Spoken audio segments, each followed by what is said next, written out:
Bismillahirrahmanirrahim. Assalamualaikum warahmatullahi wabarakatuh. Selamat pagi semuanya. Berharap anak-anak sekalian dalam kondisi yang baik, kondisi yang sehat, sehingga dapat menerima pembelajaran pada pagi hari ini dengan baik dan lancar dan mendapatkan ilmu yang bermanfaat bagi kita semuanya. Allahumma amin. Jangan lupa Bapak mengingatkan pada anak sekalian untuk senantiasa mengerjakan sholat 5 waktu, sholat subuh, sholat zuhur, sholat asar, sholat maghrib, sholat isya. Itu adalah kewajiban kita sebagai umat Islam untuk senantiasa mengerjakan sholat 5 waktu setiap harinya. Baik, kita langsung saja melanjutkan pembelajaran minggu kemarin. Setelah minggu kemarin kita masuk bab yang keempat tentang hadis keutamaan memberi. Kemarin kita sudah menulis teks hadisnya dan artinya, maka kita akan lanjutkan materi selanjutnya. Sebelum memasuki materi selanjutnya, saya ulangi sekilas pelajaran kemarin. Kita membahas tentang hadis keutamaan memberi dari Nabi Muhammad SAW yang berbunyi, An Abdillah bin Umar radhiyallahu anhu anna Rasulullah sallallahu alaihi wasallam qala al-yadul ulya khairun minal yadis sufla fal-yadul ulya hiya munfiqatu wal yadus sufla hiya sa'ilatu. Rawahul Bukhari wa Muslim. Secara garis besar hadis tersebut bertemakan istilahnya keutamaan tentang bersedekah, memberi kepada sesama. Nah, secara arti atau terjemah ke dalam bahasa Indonesianya dari hadis tersebut adalah dari Abdullah bin Umar radhiyallahu anhu. Artinya dari Abdullah bin Umar radhiyallahu anhu berkata bahwasanya Rasulullah SAW bersabda, tangan yang di atas lebih baik daripada tangan yang di bawah. Tangan di atas adalah pemberi dan tangan yang di bawah adalah peminta-minta. Hadis riwayat Bukhari dan Muslim. Nah, secara garis besar dapat disimpulkan bahwa orang yang lebih baik adalah orang yang memberi daripada orang yang meminta-minta. Silakan buka bukunya, buku paket akhlak halaman 57 ya, tentang memahami isi kandungan hadis tentang keutamaan memberi. Silakan buka buku paketnya halaman 57. Kita akan bahas tentang materi memahami isi kandungan hadis tentang keutamaan memberi. Langsung saja kita bahas. Untuk mengetahui kandungan hadis tentang keutamaan memberi, mari ikuti penjelasan berikut ini. Nah, tangan di atas adalah orang yang memberi. Nah, artinya kita diminta menjadi orang yang dermawan. Supaya menjadi orang dermawan, kita harus mempunyai sesuatu yang dapat kita berikan kepada orang lain. Sedangkan tangan di bawah adalah orang yang meminta atau pengemis. Meminta atau pengemis adalah perbuatan yang harus kita hindari. Kita diminta untuk berbuat baik kepada sesama manusia. Berbuat baik itu termasuk sedekah. Bersedekah merupakan akhlak yang terpuji. Kita harus tebarkan kebaikan kepada sesama. Kebaikan akan membawa ketentraman dan kedamaian. Permusuhan dan perpecahan akan terhindarkan dengan adanya persatuan. Rasulullah SAW bersabda, An Hudzaifah radhiyallahu anhu anin Nabi sallallahu alaihi wasallam qala kullu ma'rufin shadaqatun. Rawahu Muslim. Dari Hudzaifah radhiyallahu anhu dari Nabi Muhammad SAW bersabda, setiap kebaikan adalah sedekah. Hadis riwayat Muslim. Dengan bersedekah kita akan harta kita tidak akan berkurang. Justru harta yang disedekahkan akan diganti Allah Subhanahu wa taala. Untuk bersedekah dengan baik kita harus dengan hati yang ikhlas tanpa mengharapkan imbalan dari orang yang kita beri. Bersedekah tidak boleh disertai dengan caci maki. Kita hanya boleh mengharap ridha dari Allah SWT saja. Bersedekah tidak boleh disertai dengan caci maki. Kita hanya boleh mengharap ridha dari Allah SWT saja.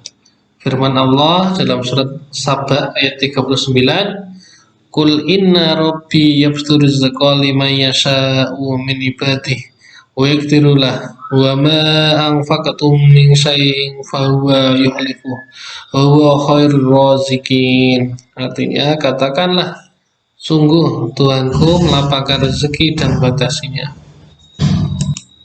Artinya, katakanlah, sungguh Tuhanku melapangkan rezeki dan membatasinya bagi siapa yang Dia kehendaki di antara hamba-hambanya.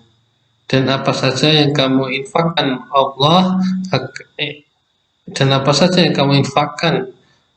Allah akan menggantinya, dan Dialah pemberi rezeki yang terbaik. Bersedekah tidak boleh pilih kasih, sekalipun sedekah itu jatuh pada orang yang tidak berhak menerimanya. Orang yang menerima sedekah dengan senang hati akan mendoakannya. Para malaikat juga ikut mendoakan orang yang bersedekah supaya mendapat ganti. Jadi kita harus senantiasa dermawan, jadi orang dermawan, orang yang ahli sedekah pada sesama Islam, sesama manusia. Hadis Nabi Muhammad Rasulullah SAW an Abi Hurairah radhiyallahu anhu qala Rasulullah sallallahu alaihi wasallam ma min yaumi yusbihu ibadu fi illa malakani yanzilani wa yaqulu ahaduhuma Allahumma a'ti munfiqan khalafa wa yaqulul akhir Allahumma a'ti mumsikan talafa. Rawahul Bukhari wa Muslim. Artinya dari Abu Hurairah radhiyallahu anhu, ia berkata, Rasulullah SAW pernah bersabda, tiada hari selama ada manusia kecuali turun dua malaikat. Yang satu berdoa, ya Allah, berikanlah pengganti pada orang yang berinfak. Sedangkan yang satu lagi berdoa, ya Allah, berikanlah ganjaran pada orang yang enggan berinfak. Hadis riwayat Bukhari dan Muslim. Rezeki yang didapat itu merupakan pemberian dari Allah Subhanahu wa taala. Maka tidak boleh berkikir terhadapnya. Jadi apa yang kita punya, yang kita miliki, itu adalah semuanya adalah pemberian dari Allah Subhanahu wa taala. Maka kita tidak boleh sombong, ya, tidak boleh kikir, tidak boleh mudin ya terhadap pemberian dari Allah Subhanahu wa taala. Allah Subhanahu wa taala akan memberikan siksaan yang berat kelak di hari kiamat pada orang yang kikir atau medit ya, atau istilahnya awal terhadap hartanya. Hartanya akan dikalungkan di lehernya. Firman Allah Subhanahu wa taala dalam surat Al-Imran ayat 180, wala yahsabanna alladziina yabkhaluna bima ataahumullahu min fadlihi wa khairul lahum bal huwa syarrul lahum sayutawwaquna ma bakhilu bihi yaumal qiyamah.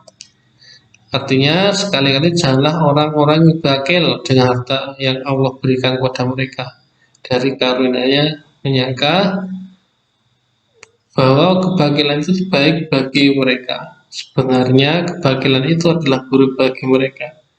Harta yang mereka bakilkan itu akan dikalungkan kelak di lehernya di hari kiamat. Harta yang dimiliki harus dibelanjakan di jalan Allah SWT. Jangan takut miskin karena bersedekah. Harta yang dimiliki tidak boleh ditutup-tutupi, apalagi merasa sayang terhadap hartanya sehingga menjadikannya enggan untuk bersedekah.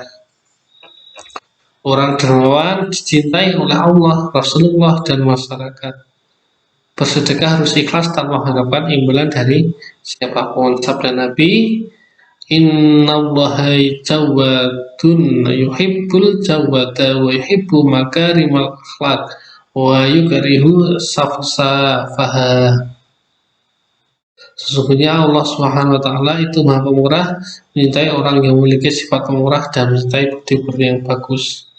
Allah Subhanahu wa taala membenci pada budi pekerti yang buruk.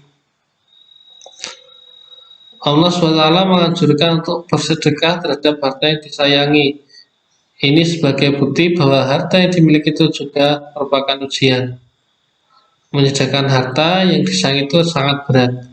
Firman Allah SWT dalam surat Al-Imran ayat 92, lan tanalul birra hatta tunfiqu mimma tuhibbun wa ma tunfiqu min syai'in fa innallaha bihi alim.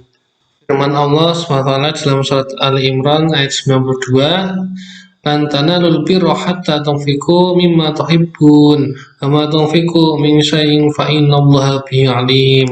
Artinya, kamu tidak akan memperoleh kebajikan sebelum kamu menginfakkan sebagian harta yang kamu cintai. Dan apapun yang kamu infakkan tentang hal itu, sungguh Allah Maha mengetahui. Kehormatan diri harus dijaga dengan baik. Jangan sampai merendahkan diri dengan meminta-minta atau mengharapkan pemberian orang lain. Seperti disyaratkan hadis di atas, bahwa tangan di bawah adalah peminta. Derajatnya lebih rendah dari orang yang dermawan. Untuk menjadi orang yang dermawan harus bekerja keras. Allah SWT memerintahkan untuk selalu bekerja keras. Karena Allah di muka bumi ini harus dicari. Jangan sampai bermalas-malasan. Allah berfirman dalam surat Al-Jumu'ah ayat 10, Faida qudiyatis sholatu fantashiru fil ardi wabtahu min fadlillahi wadhkurullaha katsiru la'allakum tuflihun. Artinya, apabila sholat telah dilaksanakan, bertebaranlah kamu di bumi, carilah karunia Allah dan ingatlah Allah banyak-banyak agar kamu beruntung. Dengan kerja keras, Allah akan memberikan kecukupan. Bekerja keras bisa merubah nasib, bahkan bisa menjadikan kaya raya. Dengan kekayaan yang dimiliki akan menjadi leluasa dalam bersedekah.